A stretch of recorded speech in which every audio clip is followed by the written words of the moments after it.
Mini Madhuban में जो काम चल रहा है जहाँ भी, तो वो काम करने के लिए कौन से मिनी मधुबन में? जहाँ भी हो, कहीं मिनी मधुबन ऐसे थोड़े ही।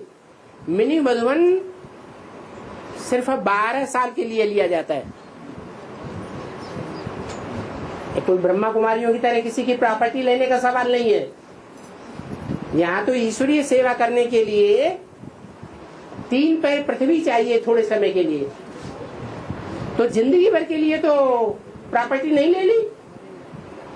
तो जो प्रॉपर्टी जिंदगी भर के लिए ईश्वरीय सेवा में नहीं गई है, ईश्वर की प्रॉपर्टी है ही नहीं, वो प्रॉपर्टी बनाने के लिए कोई जाकर के वहां मजदूरी कर रहा है, तो वो पर्सनल प्रॉपर्टी बना रहा है किसी व्यक्ति की, या भगवान की प्रॉपर्टी, ईश्वरीय यज्ञ की प्रॉपर्टी बन रही है, पर्सनल प्रॉपर्टी बन रही है। अगर 12 साल के बाद कोई झगड़ा हो गया दोनों पार्टियों में, देने वालों में लेने वालों में, या बीच में ही मिनी मधुबन टूट गया, दूसरी जगह बना लिया गया, तो प्रॉपर्टी किसकी रहेगी? जिसका नाम पे है उसका ही रहेगा। जो व्यक्ति का मकान है उसी की प्रॉपर्टी रहेगी। और बाबा ने प्रॉपर्टी बनाने के लिए मना किया हुआ है। क्या कहा मुरली में? क्या बोला? विनाश होने वाला है। अगर पैसा है जास्ती तुम्हारे पास, तो उसे मिट्टी में क्यों बहाना है? आगे चल के जब विनाश होगा, ढेर सारे मकान खाली हो जाएंगे। मिनी मधुबन बना रहे हैं अभी नए नए मिनी मधुबन बना रहे हैं, वो अपनी प्रॉपर्टी बना रहे हैं ना।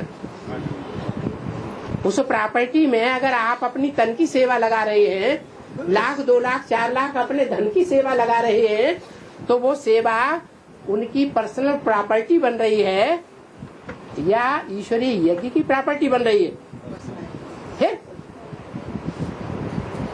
बाकी रही कोई अशक्त है और बहुत महात्माओं का नुकसान हो रहा है, ढेर सारे ब्राह्मणों का संगठन बिखर रहा है, कोशिश करके कोई ठिकाना देता है और उस ठिकाना देने वाले को कोई लोन दे देता है, लोन एग्रीमेंट लिखा और 2-4 लाख रुपया दे दिया, इस शर्त पर कि अगर आपका मिनी मधुबन नहीं चला तो इस मकान में हमारा भी हिस्सा क्या होगा? बन जाएगा। ये मकान हमारे हिस्से का भी बनेगा। तो ठीक है, भले थोड़ा ईश्वरीय ज्ञान के अनुसार है तो श्रीमत की बरखिलाफ। क्यों?